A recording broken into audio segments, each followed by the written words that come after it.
Hello everyone, ఎంతో టేస్టీగా ఉండే ఆలు పరాటా ఎలా తయారు చేయాలో ఈ వీడియోలో చూద్దాం. ఆలు పరాటా కోసం 4 ఆలుగడ్డలు కట్ చేసి కుక్కర్లో వేసి ఉడికించుకుంటున్నాను.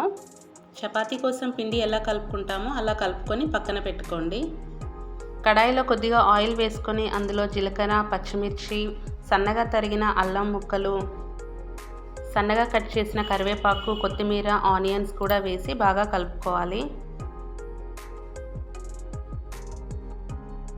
కొద్దిగా పసుపు కూడా వేసుకోవాలి.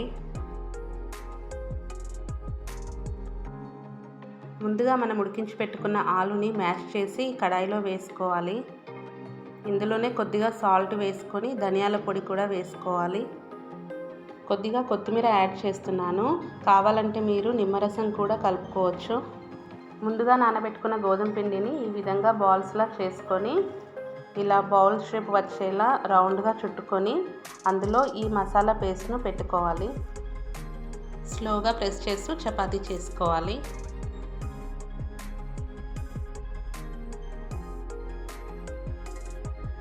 ప్యాన్ పెట్టుకొని హీట్ అయిన తర్వాత ఇక్కడ నేను నెయ్యి వేడి చేసుకుంటున్నాను. ఈ పరాటాలకు నెయ్యి ఫ్లేవర్ చాలా బాగుంటుంది.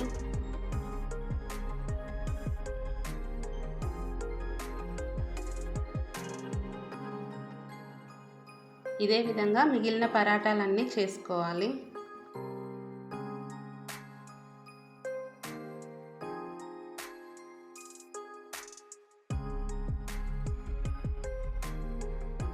అంతే ఫ్రెండ్స్, ఎంతో టేస్టీగా ఉండే ఆలు పరాటా రెడీ. ఈ వీడియో కనుక మీకు నచ్చినట్టయితే లైక్ చేయండి, షేర్ చేయండి, సబ్స్క్రైబ్ చేసుకోండి.